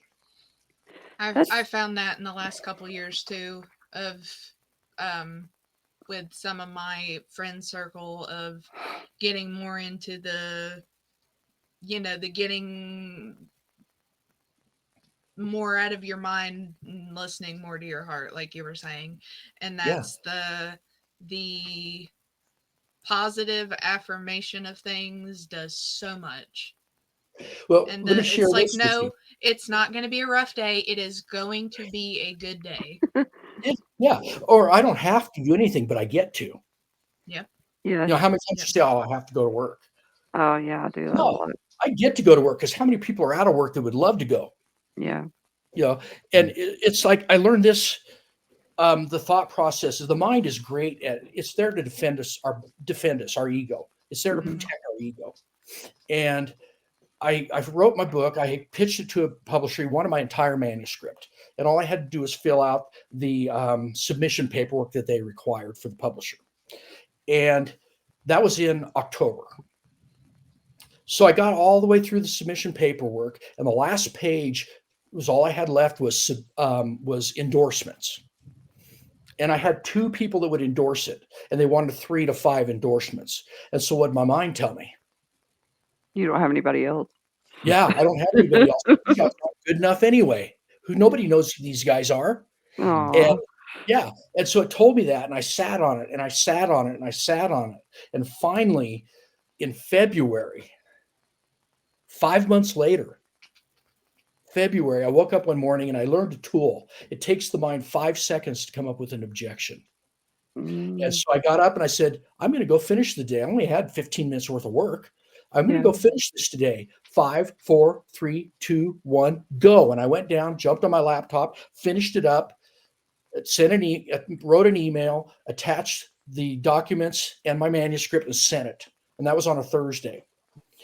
On Friday, I got a call from the publisher's representative, and he says, okay, they only meet on Thursdays to accept or decline books. He says, here's what the process is going to be. I'd like to meet with you in person or live, is on Zoom. I'd like to meet with you on Zoom and discuss some things, but here's how the process goes. When can you meet with me? And that was on Friday. I had to work the weekend, Monday, so I told him Tuesday or Wednesday. Wednesday was the only day I could. And so I met with him on Wednesday, and he says, okay, he reiterated they meet on Thursdays. I'm going to send you a sample contract in case they do make you an offer so you're familiar with it, blah, blah, blah, blah. Gave me the whole rundown on how things work. I was working out in my garage on Friday, and I didn't have my phone with me. And when I got in on my phone, I got into the house, I saw messages. I'm going, oh, crud. And I listened to a voice message that says, congratulations. I accepted your book. I'm sending you a real contract, not a sample. That's great. Yeah. Awesome. I mean, I delayed it 6 months out of internal fear because I listened to this. Yeah. Use it for the computer, it is, but don't let it run your life. Yeah. Go. How long did you struggle with? Did you think you had depression and anxiety and all that? How long did you struggle with that? Do you think before the PTSD kicked in? Well, things were rough at that time in my personal life. I mean, I could blame a lot of things on my ex, and I'm not going to do that. Right. But she suffered from depression, and we didn't know what depression was. Yeah. And so I was working 4 jobs, and I was taking care of 3 kids and doing everything I could to do to keep the family going, and keep my job, and just doing everything I could. So I worked my tail off for about 9 years.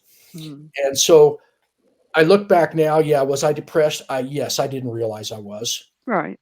And I'm not really big. I'm pretty, always been real positive, and I just keep working and working and working because I can get through it, because that's the way I was raised. If I work hard enough, I can do anything. And that's what I did. And what I realize now, and I see the Vietnam vets have done the same thing. We work so much that we don't have time to think about the stuff that's getting us. Exactly. Like the things I saw at work that were creating the PTSD and stuff. And so I worked 80, 90 hours a week. And then I took care of the kids, and I slept maybe 3-4 hours a night. Yeah. And I did that for 9 years. And I couldn't think about that stuff. Yeah. And then when I finally had time, man, they started beating the crap out of me. Yeah. Glenn, I got a question for you. Are you familiar with challenge coins? You got any challenge coins that you collect, or anything else given you personally? I'm sorry, what? Challenge coins. Oh, You ever oh get yeah, that I love challenge coins. Yeah. Do you have one that's maybe has a little bit of a sentimental value to you? You know, that was maybe, you know, while you're going through all this stuff? Yeah, I have. Well, I have several, and in fact, I have a cup here with a bunch, and I have some in a bag over here. And I haven't really started. I actually, that's funny because that conversation came up today Oh, about challenge coins, and I said, "Man, I need to start asking for patches and challenge coins of where I teach because I haven't done that." Mm-hmm. yeah. But yeah, a couple of departments here in Utah have given me patches and challenge coins that I really greatly appreciate. And because those things aren't given out easily. I'll tell you right now, though, the one that means the most to me was a military one. I was not in the military, but my brother-in-law was, and he passed away. I was doing CPR and helping him out and doing the best I could to bring him back. And he was a general in the Army.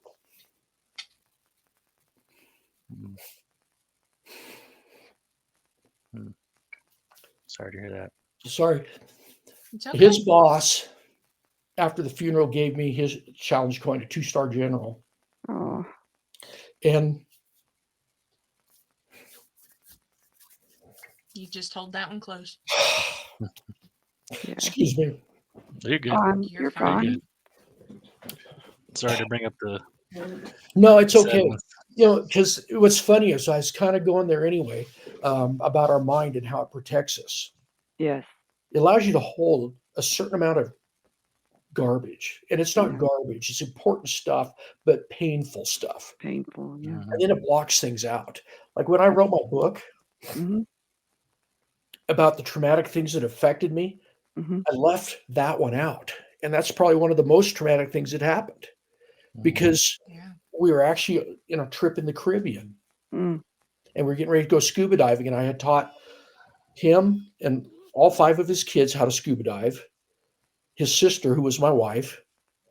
And we were getting in the water.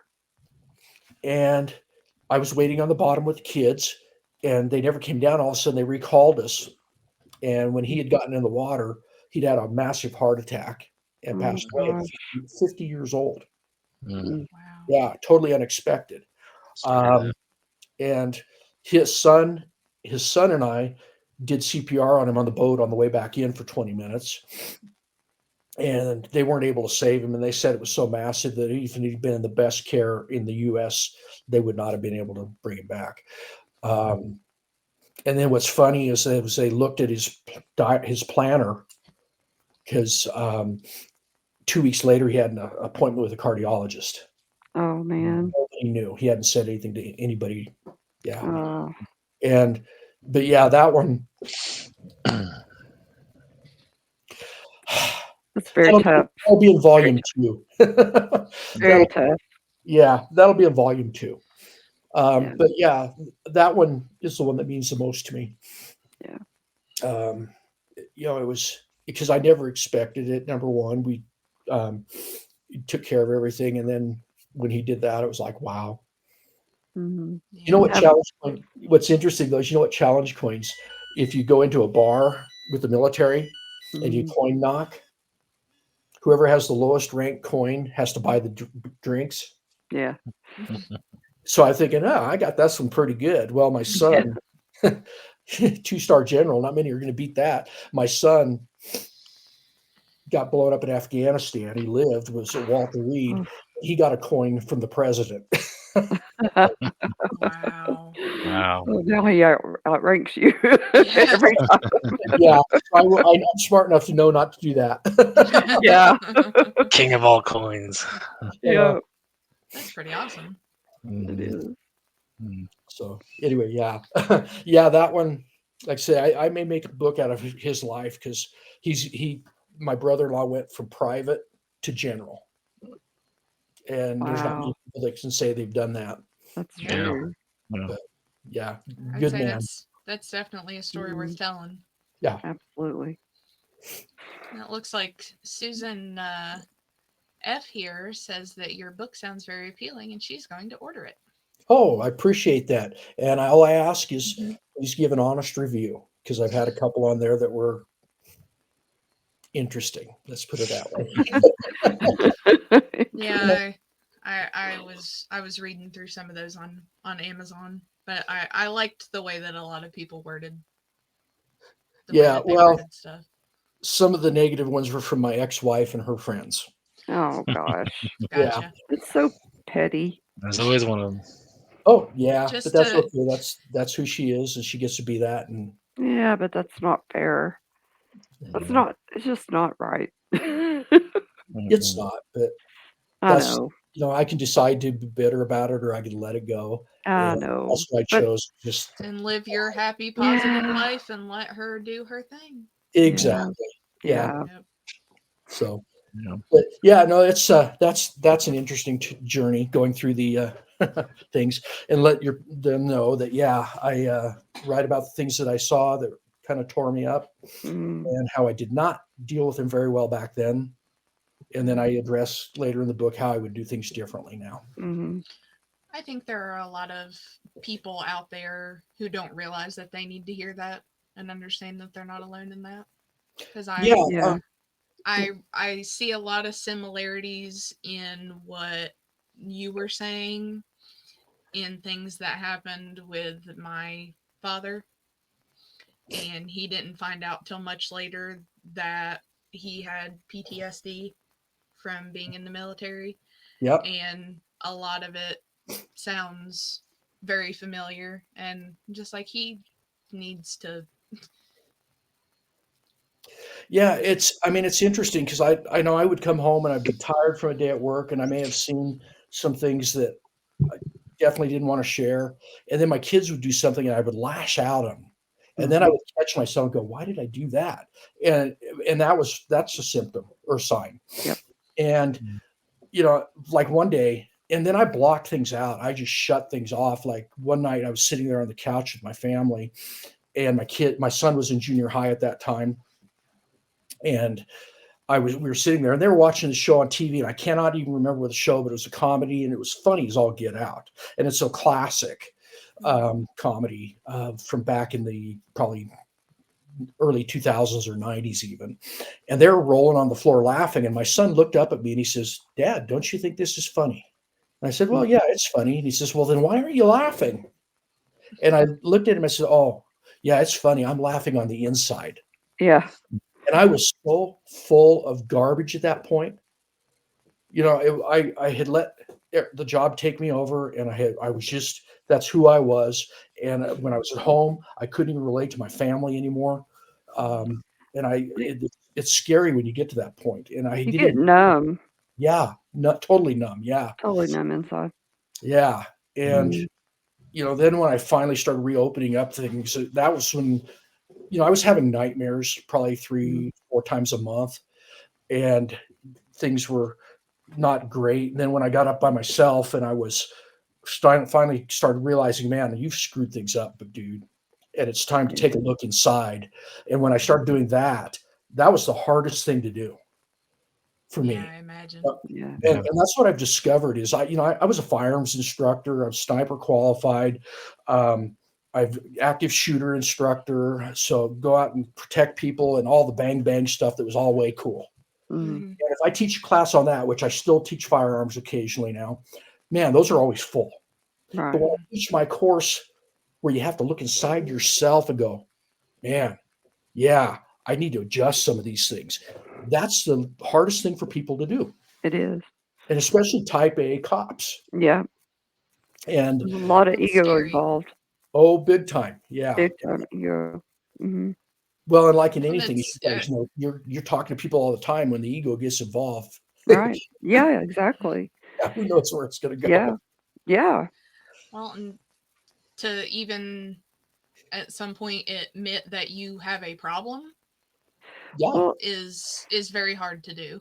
that is. or even it's not necessarily admitting that you have a problem. It's like you don't feel the effects at the time Mhm. until you really feel the effects. Yeah. I mean, it's Yeah, almost got to kick you in the head before you go, oh, exactly. shoot, Exactly. because that little toe stub doesn't matter, Exactly. you know. Yeah. And I know when I started, and back when I didn't realize I was having any issues at the point, but if we said we want to go talk to a counselor, they would have found us unfit for duty and fired us. Yeah. You know, and so things are a little better now, Right. but right now it's only a band-aid. Right now, a lot of it's only a mask. They're going through the motions, but a Yeah. lot of people that run things don't really agree with it. Yeah. That's true. And, you know, and that's like the one book I was talking about is going to be on the culture of law enforcement. That way we can say, hey, you know, we got to change some things here, guys, or I can bring them up, but you guys got to change them now. Yeah. Because And I'm sorry. well, and they are changing slowly, Yeah. but not good enough yet. Right. Because you still got a lot of the old school people in the upper Yeah, management or upper echelon or whatever that still hold that. Well, he's not fit for duty if he goes to see uh, somebody If he goes to for see a therapist mental or health or whatever. Yeah. yeah, Or people look at you strange when you say you're going to go talk to somebody. What's wrong? What's wrong? yeah, what's wrong? Well, what's wrong with you? Yeah. Well, nothing's wrong, but I don't want it to be wrong, so I'm going to go talk to Exactly. somebody. Yeah. Exactly. That's the whole key right now. Yeah. I mean, when I worked, I wasn't in law enforcement, but I worked for 911 for 20 Oh, something years, so I worked with them, but in emergency communications, and it was the same sort of atmosphere, and uh, we were offered, the free, you know, uh, what is it called? I can't remember now, but anyway, mental health. You can go to see the mental health uh, people for free, and but nobody ever took it, but took them up on it because nobody wanted to have that stigma. And I started in '86. I think So, pride comes into a lot of that too. well, well, it's embarrassment. it's again, ego related. It's embarrassment. Yeah, it is ego pride. related. But Yeah, you also have to be practical, especially back in the 80s. I started in 1990. yeah, And back then, man, yeah, that was looked as a weakness. yeah, And, exactly. Yeah, and I want to say, bless you. I have thank had you. good dispatchers that have saved my tail. Yeah, And I am so grateful. And I will tell you right now, I could never do that job. that's what Because I would be a climbing lot of through police officers Oh, I it's never a could. very different job, and I appreciate that. Thank you so much. so yeah, I've tried to reach out to dispatchers because everybody forgets them. Yeah, And man, that you can't forget them because they go through it just like everybody else does. mhm, They're listening to it. They're talking to them. I mean, yeah, they're involved. And yeah. you guys, yeah. So bless you guys. Thank you so much. I had a coworker that did that for several years as well, and I'm like, I don't know how you did it. I mean, I'm just an emotional person anyway, but I'd be bawling on the phone every time with somebody. Well, there were times when I mean, I held it together on the phone, but I have to, step out to every now and then. I mean, especially like kids or Yeah. whatever, but I'd have to say, "Hey, I'll be back in a minute," and like go and take a little cry in the bathroom or whatever. Yeah. But Oh, normally, I did get to where I was numb. You have to put, and it's so bad with that, especially well, law enforcement and EMS and fire as well. You have to push those emotions down. There's, yeah. you I know, yeah, I don't know how many times I go to a horrific call yeah, and then I would walk out, make my notes, jump in my car, and be on my way to the next call. yeah, Yeah. And then at the end of the night, you have 4 or 5 reports to do. And I tried to keep it down to 2, maybe 3 max, because I didn't want to forget and get stuff mixed up. Yeah, exactly. And that's why I was so grateful. I had a good leader one day when I've been an officer 18 years. And I came into work at 6 in the morning, and I hadn't sat down, and I got my first call, and it was a missing 3-year-old boy. And we went out, conducted the search, and I'm giving you the short. If you want the detailed one, you can read my book. Yeah. But we looked for this kid for 45 minutes. We always search the house first, because 80% are found in the house. So we searched, and they were in an apartment complex. And as we pulled in, the one thing is we pulled in, there was a fountain in the middle of the parking area and by the apartment complex, and it was 18 feet high in soap suds. Teenagers dumped a bunch of boxes of soap suds overflowing out in the parking lot. And so we went over and found the kid's apartment, started searching. 45 minutes later, we couldn't find him. I mean, we asked all the questions. Where does he go? Where's his friend live? What park does he like to go? Everything. By the way, they called him Little Houdini. Oh. And the parents had to put extra locks on the door, and he still got out. Oh my goodness. I mean, the parents, I felt so bad for them.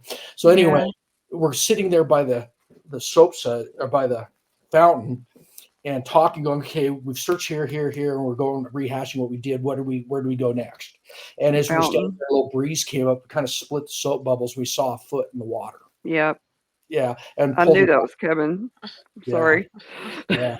And that one, that's the one. I was 18 years officer. I pulled him out, did CPR, got him to the fire department. They got there a few minutes later and on the way. And then we got notice that he had not made it. They called him. Oh gosh. And if you've seen 7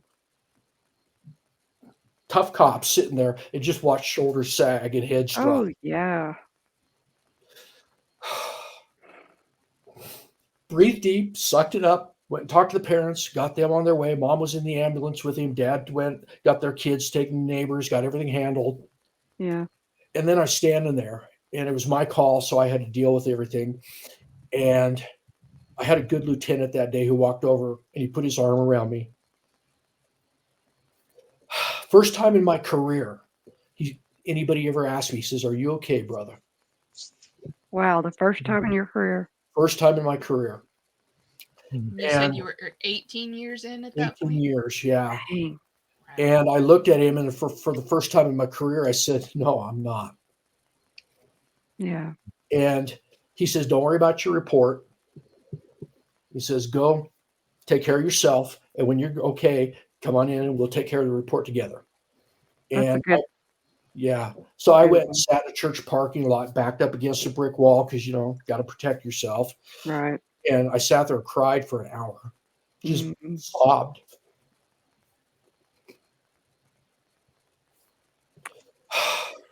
They still touch me. Yeah. And to be honest, until I wrote my book, I never shared that with anybody. Yeah. And until, now I share it when I teach. And I still cry. But that's okay. Oh, of course it's okay. And that's okay. And so I get to do that, and I get to be me. You get to be human. Yeah. Because we are. That's what people forget is yes, we're not robots, and we're not, what was the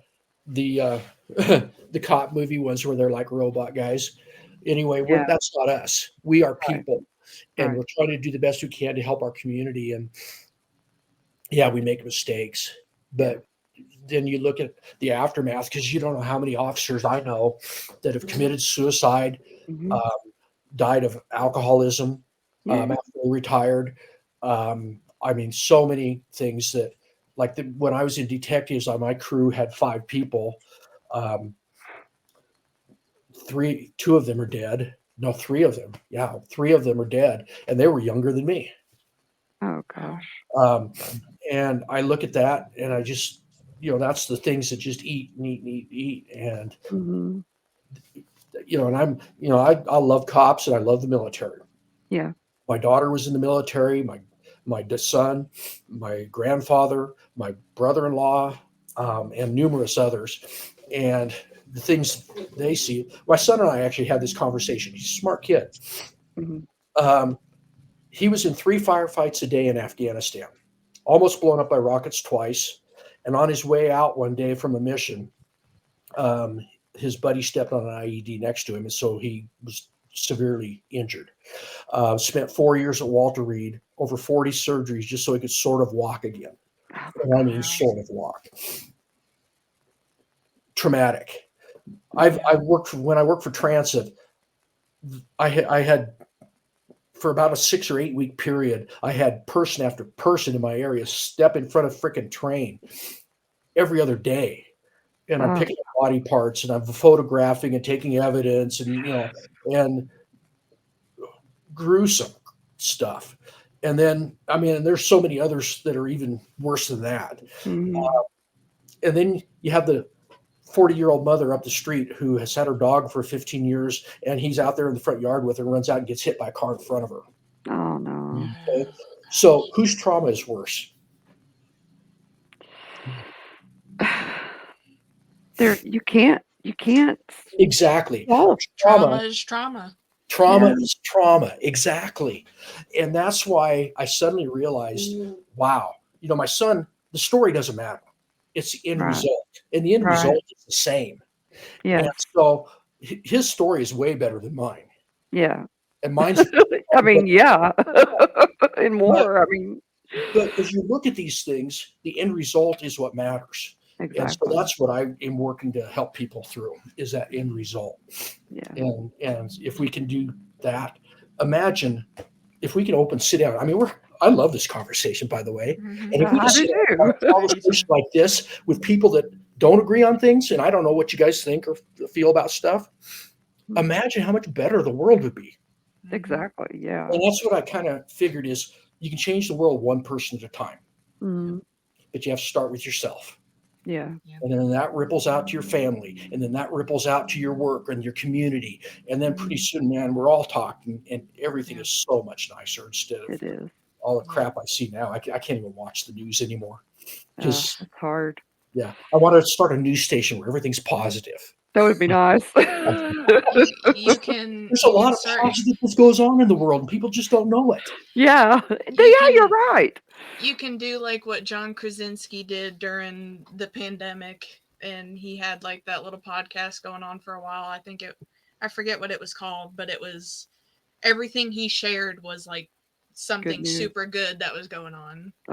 Yeah. Yeah. Well, yeah, that's cool. I look at life, and I was told, my parents were told that I would be lucky to live to be 40. Oh gosh. Yeah. And I'm well past 40. Yeah. And my goal is to live to 95 just to prove them wrong and piss them off. Hey, that's it. That sounds good. Yeah. But I look at the things that I've been able to do, and a lot of it is because I'm not negative. I really work. I still have the self-doubt, and I still have, but not as much as I used to, because it just doesn't matter, and it doesn't work. Yep. The amount of change that comes with the positive thinking and the positive change in yourself, and surrounding yourself with those kind of people too. Yes. In those moments of that self-doubt, that they're like, no. Yeah. Yeah. Well, I read something once. If you take the 5 people that are closest to you or have most influence on your life, that is the level you're going to rise to or drop to. Oh. So pick your friends carefully. I have some good friends. Yeah. And that's what I am now. Is I'm so grateful that I went to a conference about 3 years ago, and I found out that, man, I'm not alone. There's a lot of other people that feel the same way I do. And so I started gathering friends, and now things are just starting to roll a little bit. And it just amazes me how much our lives can change over a short period of time just by shifting our outlook and shifting the people we associate with. Yep. Sometimes I think I'm the downer. Sometimes I think I'm the downer. And you're not. I don't know. You're cautious. I very much know what you mean, because like a couple of years ago I was that same kind of way, and then in these new people that I like started working with and became very good friends with opened my mind more to that of, you know, the positive affirmation in yourself and the you know, helping you in those times of the self-doubt. Just being surrounded by those type of people is just so important. Yeah. Well, Yeah. I am so grateful now. I got another chance, and I have a wonderful wife who, like I say, she knows everything that's ever happened. We have no secrets. In fact, I'll walk in and I'm rehashing. Don't waste your time rehashing conversations, by the way. It's a waste of time. Yeah. And I really work at not doing that, but sometimes I get going. And Mhm. she'll look at me and says, "Who are you talking to?" And I said, "Nobody." She goes, "In your head." And I've gone, Oh, yes. "Okay, yeah." And then I'll share it with her, and she'll go, Don't. "Okay.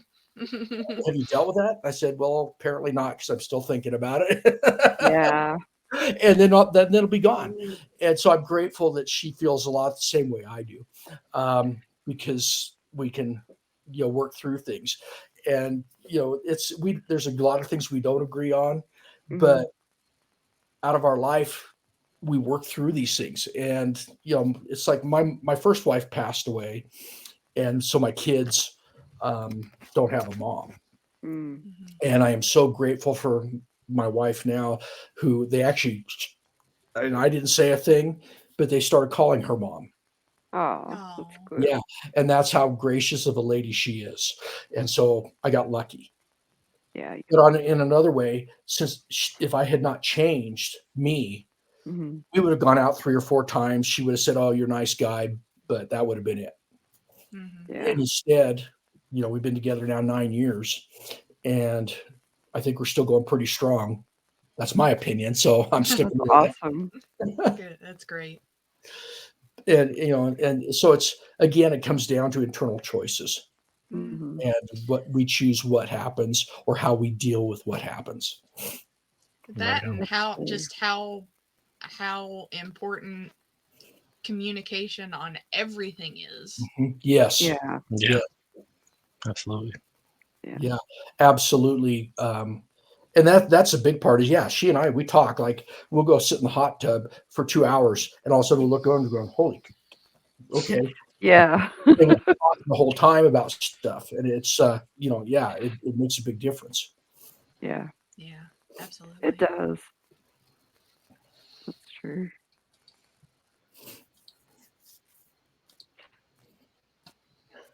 That's Right, 7 we are minutes. gonna have to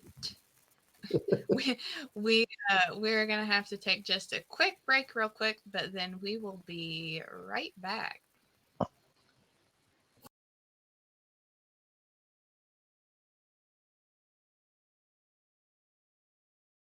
When you get the notification para or Normal Guys YouTube is live.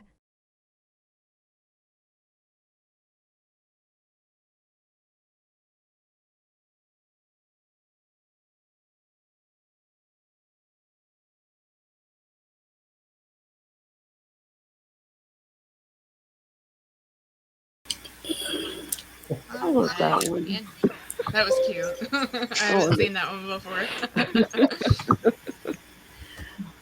All right, Glenn, but we won't keep you too awful much longer.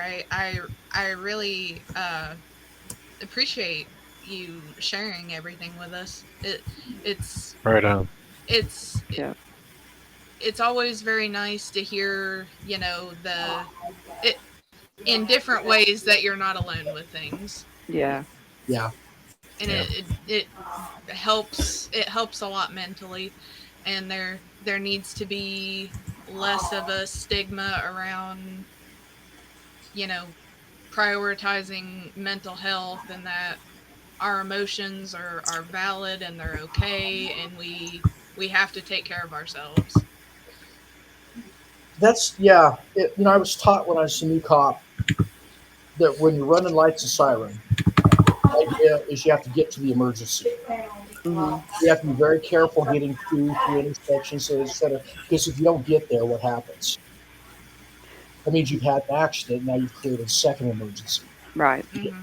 So you have to take care of yourself to get there so you can be of use to others. And the same thing is with our mental health. Yes. We don't take care of ourselves. And that sounds selfish, but if we don't take care of ourselves, we're not okay to take care of others around us. Exactly. Absolutely. I think they share that on the airlines. Put the oxygen on you first before you worry about anybody else. Yeah, they do. Yeah. Same principle. Yeah, absolutely. And you guys are right. I mean, everybody's got trauma in their life. And so how do we work through that? Yeah. So I'm going to make my spiel. Your spit. Spit it out. I'll wipe the screen off later. I'm sorry. I'm so bad about that. If anybody messes up, I'm like, yeah, you did it. Find somebody to talk to, whether that be a therapist, whether that be a friend, whether it be a spouse or somebody. Find somebody to talk to and share and get it out there so you can be okay. Preach that. Absolutely. Yeah. Even a stranger. Sometimes the strangers are the best people to talk to. Yeah. I mean, well, I had a kid. Speaking of sitting in a hot tub, I was in Florida at a condo there, and sitting in a hot tub, and just there were 3 20-year-old kids, and we were talking and just visiting. You know, I'm an old guy. What do they want to share with me? But he asked me what I did. I said, well, I wrote a book and I did this. And the one kid says, about trauma? And he says, I said, yeah. He says, can I talk to you? I said, yeah, come on over. And so he came and sat next to me. We talked for an hour at least. Wow. And it was interesting because he had a lot of things happen when he was a kid. I mean, he's only 21, maybe 22 years old, but he had a lot of things happen when he was a kid. And we talked. And I happened to have a couple copies of my book upstairs in the condo, and I brought it down to him, signed it. And I said, here, read this. He goes, you know what? You know what TikTok is? And I said, no. He says, I have a TikTok channel, and I have about 300,000 followers. Wow. And I said, oh, okay. He says, I'm going to talk to you about there. Well, the end of the story, as I can't remember who it was used to say that now for the end of this or the other side of the story. Yeah. But he about a year and a half later, I was at an airport and I was talking to somebody, and I had a copy of my book because I was working on the script part that we were working on and trying to figure out what wanted in there. And this gal says, oh, I've seen your book. I've seen that book. And I said, oh, and she goes, what, are you reading it? I said, well, no, I wrote it. And she goes, oh, yeah, I saw it. I said, where did you see it? She said, I saw it on TikTok. Oh, that's awesome. Wow. I said, where are you from? Actually, I asked her where she's from. She was from California, and I had nothing to do with California at that time. And I said, oh, okay. So where did you see my book? And that's what she said, TikTok. Isn't that's such a fateful kind of thing to happen, isn't it? Yeah, it is. Yeah. So, I mean, I hope she bought a copy. You know, I only had the one that I'd already penciled through and was writing and marking stuff in. And, but it's funny how little things roll. Yes. And turn into big things. Yeah. Absolutely. That's just amazing. Kind of like a full circle moment there. Yeah. Yeah, that's great. So where all can everybody find you, Glenn? They can find me on my website, gwauthor.com, GDUB, short for GW, author.com. They can find me there and message me there. They can find, again, the documentary is on Amazon Prime. And it's on Tubi TV too. Also, just came out there. Forgot about that one. And then my book is on Barnes and Noble and on Amazon. Those are the two main ones. And if they Google it, it'll come up. If they Google the name Bridging the Gap, but make sure to put my name in it because I found out there's about 150 other books named Bridging. So I will pick a more noticeable name next time. Well, we will definitely have to have you back on to talk about whenever you start getting these other books out. Yeah. Would love to, and I promise I'll be on time. Oh. You're fine. Hey. You're absolutely fine. Usually I'm the late one. Well, I was shocked when I saw it and you guys were still there, and I'm going, oh man, breathe. We were talking about how the price of stamps was going up. So Yeah. I heard that part actually. Yeah. I heard the part about organization in the garage, and I kind of thought after I just walked through it, I got some work to do. Yeah. It was organize your garage day or something. yeah. I was going through all the things today was. And hairball awareness day. Yes, hairball awareness day even. It was a titillating conversation. It was. You know what? I was intrigued. Good. That's all we aim for. Yeah. But we did find out that the moon is in fact not full of green cheese. So Yeah. Oh, what kind of cheese is it? Swiss. Munster. Brie. Cheese. An assortment. It's just a big charcuterie board in there. There we go. I like that. All right, Glenn. Well, we greatly appreciate you Yes, sharing thank you everything so with much. us. Yeah, Glenn, make sure you shoot out Glenn, our sponsor over here, your information. We'll get you something out to you. Yeah. I'm sorry. Say again. So make sure you talk to Glenn, the guy who's not here at this moment, to make sure you get your information. I know you gave the website and everything. We got something for you. We're going to send you. Oh, okay. All right. Yeah. No We'll problem. be in contact. All right. Thank Yeah. you guys. Let me know when things are happening, and I'll get it put out on my social media. Absolutely. Okay. Thanks so much. It was great Thank to you. meet you, Glenn. Well, thank Good you. to meet you, And Glenn. I apologize for being late, but No, All No good. worries. no, you're absolutely fine. all right. Take care. Have a good All evening. right. I will. You guys too. All right. Right. Bye-bye. Bye. I like him. He's I awesome. had to keep from crying. Me too. I was I'm like, like, no, Tearjerkers. no. I Definitely can't. tearjerkers. It's just not very often that you see guys that are so willing to be that Open. that vulnerable. yeah, I love his Yeah. openness. That's Yes, Mm-hmm. and just everything that Right. he had to say. I yeah. every bit of it. Yep. Mm-hmm.